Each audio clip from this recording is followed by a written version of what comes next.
It is football happy hour on HQ. Chris Hassel joined in studio by Brady Quinn and Bryant McFadden with us as well.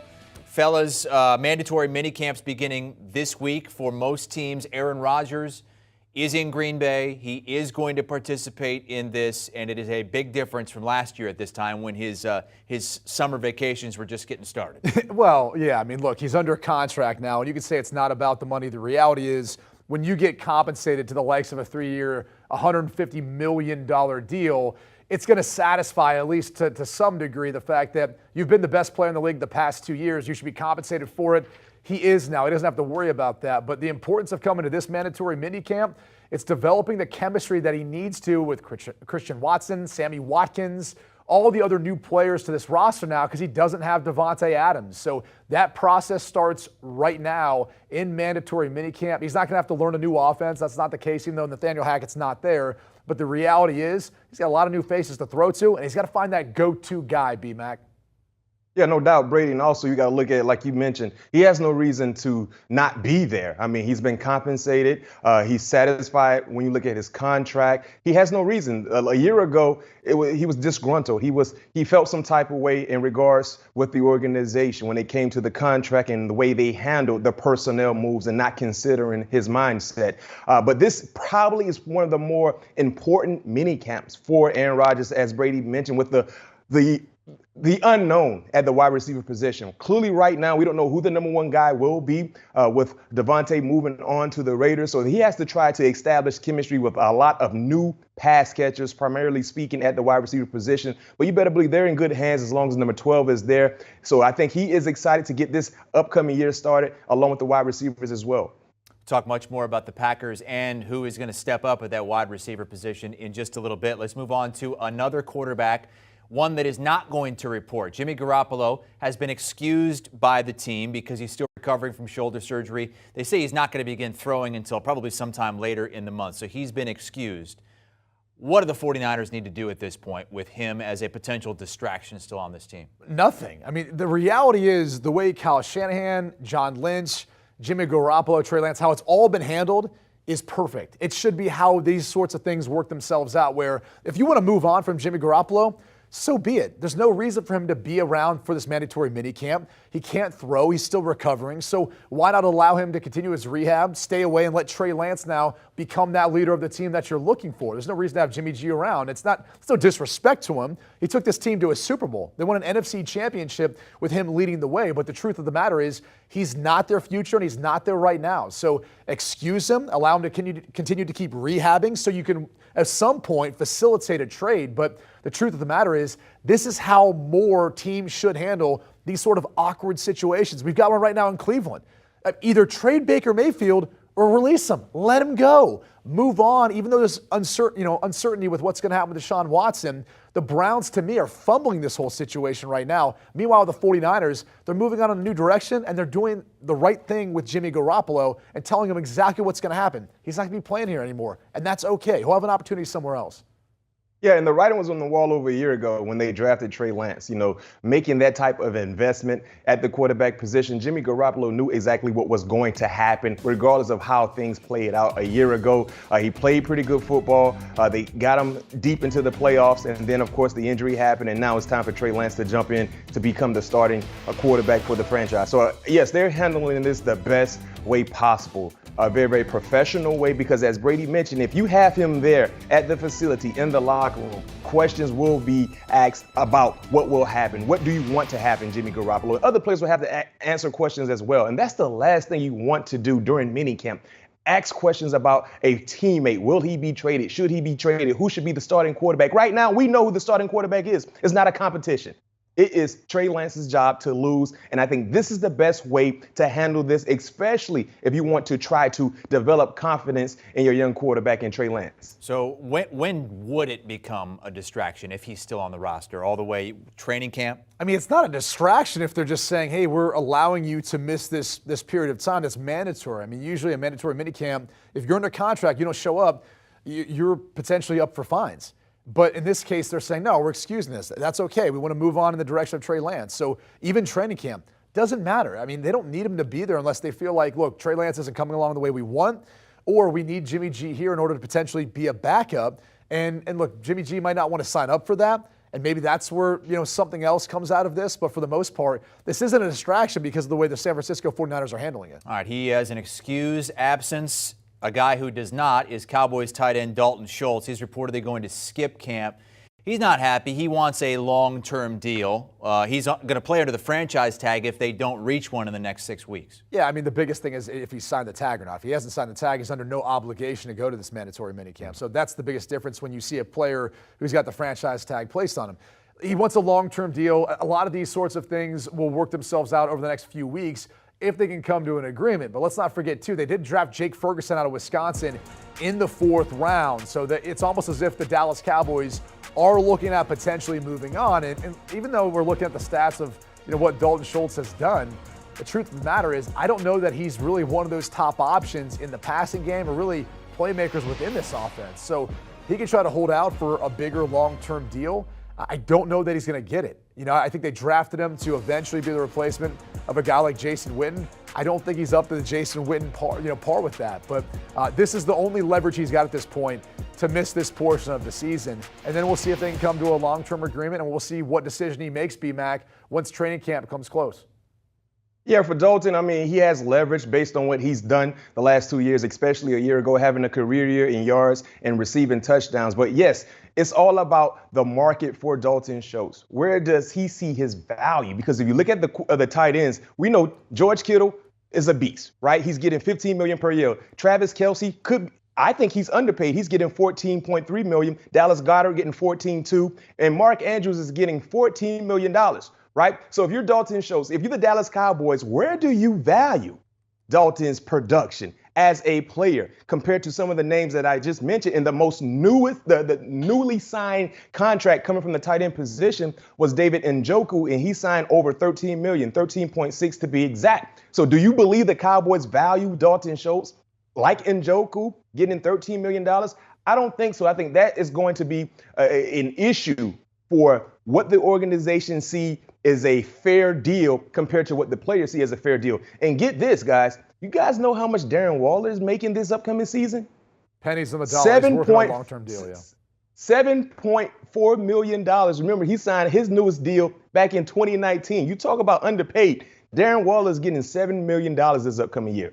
I think the biggest difference, too, when you look at a guy like David Njoku, who B-Max is using as an example, is that's a legitimate mismatch when you split him out and the way you can move Njoku around because of his size and athleticism.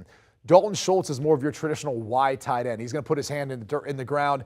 He's going to be a key component part of that rushing attack, sometimes even in pass protection, as well as releasing out. But you're talking about a different type of player. So if he's looking for that sort of deal, it may be hard to come by as far as a long-term extension because he doesn't provide that mismatch that I think every offense is looking for going up against safeties and linebackers at the NFL level.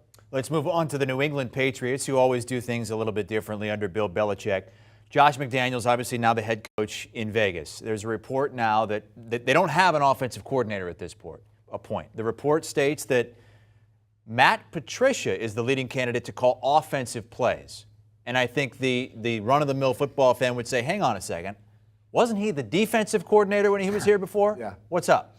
This is typical Bill Belichick and New England with the way he's able to coach and condition his assistants. We used to do this drill, and this was back when I was with Eric Mangini, and he brought it from the New England Patriots. You take a day in training camp, you take all the defensive players, you put them on offense. Take all the offensive players, you put them on defense, and you'd go through installs. And the whole point of the exercise was he wanted both sides of the ball to understand that perspective of what you're being asked to do. And a lot of players have played both ways, but you don't realize really the amount and how intense the playbook is and the game planning and the preparation until you go through it firsthand. Another thing you started to realize was guys like BMAC, those DB, those guys are way better athletes than sometimes the guys you throw to a wide receiver. Now, they might not be able to catch quite as well, but that's a whole other story. Stone hands. But the point is this. Their coaching staff is going to know both sides of the ball. Now, there is some big-time concerns if Matt Patricia can call offensive plays if he's never really done it before, but he's smart. He understands the weaknesses of defenses. He's game planned his entire life on that side of the ball, and I can assure you he's going to have a plan moving forward on offense. But this is also a title that usually is earned in New England. Let's not forget, when Charlie Weiss left New England, there was kind of that vacancy there. And it was Josh McDaniels calling plays, but they didn't anoint him as the OC until later on. He eventually did such a good job. He got a head coaching job in Denver. So this is pretty stereotypical for Bill Belichick, New England Patriots. I'm so confused. I would never question Bill Belichick. I think he's one of the greatest to ever do it. But I'm a bit concerned right now in not knowing who the OC will be. And if you decide to go with Matt Patricia, as Brady mentioned, this is a guy who's coming from the defensive side of things. Calling plays is one thing, but doing it consistently is a whole nother thing. As Brady mentioned, they did that for one day where they got the defensive guys to go play offense. They only did it for one day, right? We're talking about going into this upcoming season, which is a very, very important year for that organization, and potentially having Matt Patricia call the plays on the offensive side with a second-year quarterback. A second-year quarterback in Mac Jones. It's one thing if you still had Tom Brady. I can call plays for the Patriots if Tom Brady was still there, or Jimmy Garoppolo, a guy that's experienced. But this is a second-year quarterback, and you're starting to utilize his skill set to understand who he is as a passer. But Matt Patricia, I'd rather Bill Belichick say, you know what, guys? I've been around football longer than anybody else in this building. I will call the plays. I will call the plays. And let's see exactly what happens throughout the year. But Matt Patricia, I mean, my goodness, it seems like they're just waiting for Bill O'Brien to tell Nick Saban, you know what, I'm going to go back to the league. I'm going to the New England Patriots because clearly I don't know what Bill Belichick is doing. I would never question his decisions, but I'm a bit concerned, especially for the second-year quarterback. Well, let's not forget this, though, too. That defensive playbook that B-Max used to, it's about this big, all right? The offensive playbook, it's front to back, and it's about this big. So Matt Patricia is going to have a lot more situational calls. He's going to be mixing in personnels more so than what you do on defense. I mean, you've got your base, you've got nickel and dime and some variations of that, but you've got an assortment of different packages as far as personnel, situations, play calls, etc. So that's going to be a big-time hurdle, I think, for anyone who's never called plays before, let alone to do it at the NFL level. It's going to be tough, and B-Mac brings up a great point talking about Mac Jones and developing that chemistry. I've been with a lot of first-time play callers. One of the biggest hurdles they face is figuring out their identity as a play caller. Sometimes it takes a while before not only they figure out what they like to call and where they can find a groove, but really what works with the guys you're calling the plays for out there on the field as well. So, Matt Patricia. Hey, Brady. Go ahead, B-Mac. Real quick, guys. I consider myself to be a football guy, right? So my son's 9-year flag football team, I had to call offensive plays. I'm usually the DC. The OC wasn't there. Listen. That pressure got up on me so fast. I said, oh, my God. And that was only just flag football, Brady. I really thought I was prepared. I got my plays. I got my notepad and everything like that. And I'm like, man, situationally, what should I do? Should I run the football? Should I go a short pass? Should I go a long pass? It happens so fast. I'm not comparing 9U flag football to the NFL. But I am comparing the difference when you come from one side of things and now you're forced to do the opposite. Yeah, I mean, it's like you get a new defensive guy on your team, and B-Mac will tell you, hey, we're playing man on this one. It's man free, man robber, whatever the variation is. Just guard the guy across from you. It's not that complicated. Offense, it gets really complicated really quick. Yes. We'll see if this report comes to fruition that Matt Patricia is right now the leading candidate to call plays, former Patriots defensive coordinator.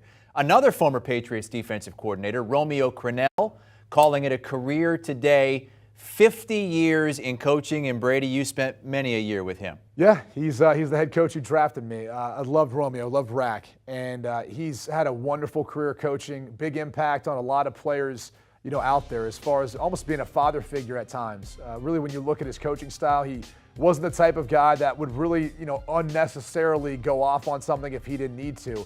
I was always trying to use different examples as teaching moments, was definitely a player's coach. Guys loved him. So wish him a happy retirement. Everyone loves Rack. You're not going to find one player who's like, I didn't like playing for Romeo Crennel. Rack was the best. Wish him the best on a very long, successful NFL career. I mean, I can't call him Rack because I didn't know Coach Romeo Crennel personally, but every player that I've known that played under Romeo Crennel said the same things that Brady just mentioned. A player's coach, extremely likable, very, very personable as well, nice, high character guy.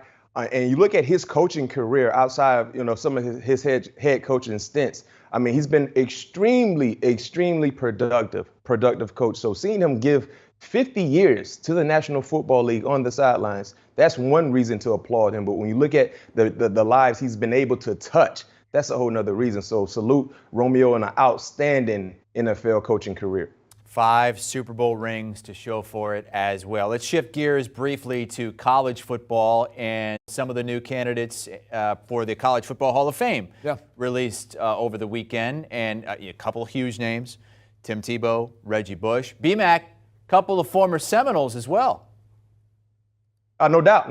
When you look at this class, of course, you talked about the Seminoles, but I think it starts and stops with the 2 names that you mentioned, Tim Tebow and Reggie Bush, 2 iconic college names. When you look at when they played the game on Saturdays, clearly 2 of the best to ever do it. I think Tim Tebow, when you look at his production as an individual, is one thing. When you talk about his leadership, the way he was able to get guys to follow his lead was something that was well documented. And then Reggie Bush, I mean, one of the more entertaining, talented players to ever do it, especially out there at USC.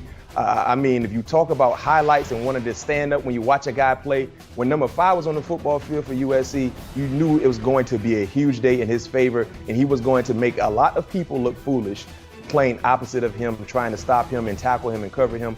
A outstanding player throughout his college time, and also had a heck of a professional career as well. You know, I have the opportunity to obviously work with Reggie Bush, and I've told him to his face, I've said it on TV, and I'll say it again right now, he's the best college football player I've ever seen. Bottom line is, there was no one who could change his game, and it was as electric and as fun to watch as Reggie Bush. So surprised that he's not already in at this point based on his career. You've got a lot of obviously very deserving members and people who are up for it. It's a star-studded cast. You know, Tim Tebow's had a tremendous career too. So obviously he'll be a guy who'll be getting in there and hearing his name called. But it's one of the tough things. There's so many deserving people to be a part of the College Football Hall of Fame. There's only so many that get to go in each year. But the 2 names you mentioned, Tim Tebow, Reggie Bush, they're going in this year. Most exciting player, in my opinion as well, that I ever watched in college was Reggie Bush. BMAC, if you had to pick one in your lifetime, most exciting college player, who would it be? Peter Ward. What do you mean? Number 9. Yeah. I mean, just go look at the play against Louisiana Tech right there. Just that play right there. But hey, I can't argue when you guys mention Reggie Bush. Yeah. I'm right there with you. But me personally, it has nothing to do with the Florida State jersey. Oh, it doesn't? On my left side. Well, no, Brady, it don't. If only a department store didn't get in his way. You know, if only a department store didn't get Peter Warwick's way. That was the only defense that could stop him was a department store, apparently. Oh, yeah. poor Peter Warwick. He's on the list again, along with Warwick Dunn. The Warwicks have it for Florida State as we elect new members of the College Football Hall of Fame next year. That's the class of 23. Bryant McFadden can be heard on the All Things Covered podcast with Patrick Peterson, who is heading into his 2nd year with the Minnesota Vikings coming up in this 22 season. Download and follow the pod today. Do you want a sports network that delivers everything that matters about the game? The highlights, the picks, the instant analysis, no yelling, no fake debates, no politics. Hit the subscribe button and never miss a moment.